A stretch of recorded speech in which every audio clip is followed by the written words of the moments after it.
Some of Hollywood's biggest names are working to move the film industry away from California and into states like Texas, not only for the economics, but for the chance to shift the narrative reins. One America's Chanel Rion took a break from the White House to sit down with actor and fellow Texas native Dennis Quaid.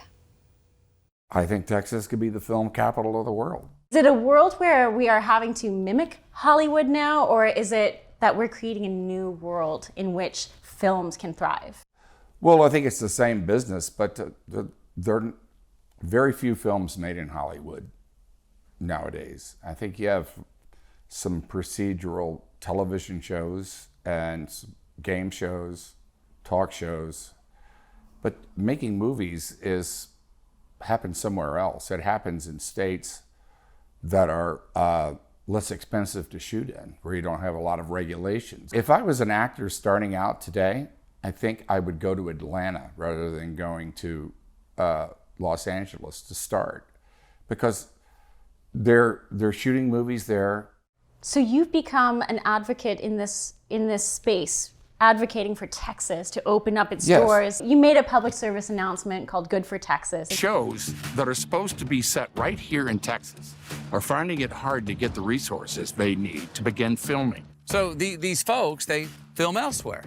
And to be honest, that doesn't really sit right with me. Or me. Or me. Or me. Or me. Or me. Now, thankfully, the Texas legislature has brought new bipartisan film legislation up for votes later this month, so that this time, we Texans can take back what we used to have and bring movies and jobs back to Texas. This legislation is about Texas jobs and showcasing our great state on the big screen. One of the biggest pushbacks against opening up Texas to these incentives was that this was simply welfare for Hollywood. Yeah, like a Hollywood giveaway, and I can't blame people for thinking that, but that's not really the way it is. I mean, it's not a high-priced actors and producers. I mean, I get paid before I even get there. That's not taking any money out of anybody else's pocket.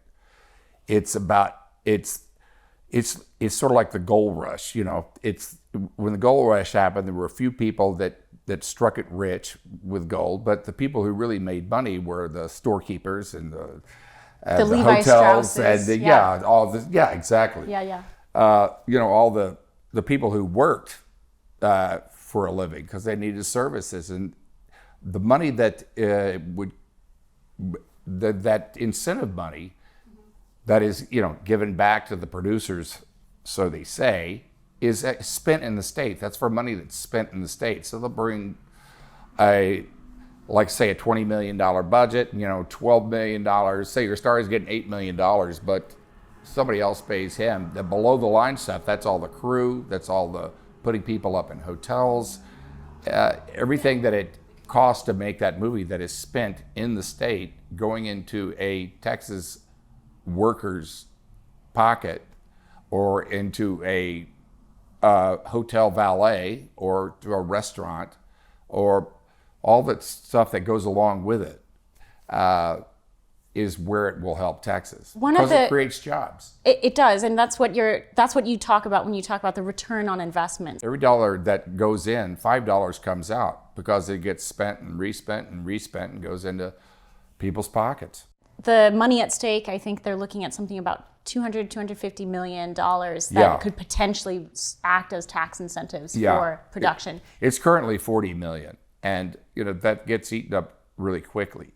Right. And this would be for mostly for independent movies, which I really like. It's not the big studio movies, and I'd like it, you know, for a lot of it will be Texas stories. So many Texas films set in Texas are not filmed in Texas because of this. Yeah, I can give you a lot of examples of that. Well, it sounds like Hollywood is morphing.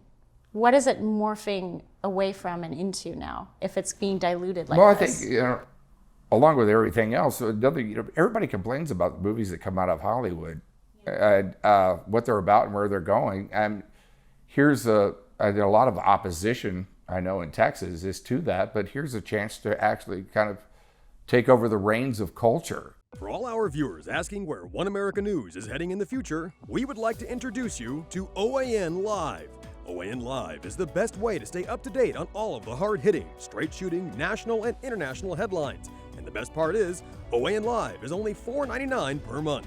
All the credible, honest, unbiased reporting One American News offers at a fraction of the cost of cable. Just go to OANN.com to easily sign up for OAN Live and stay informed.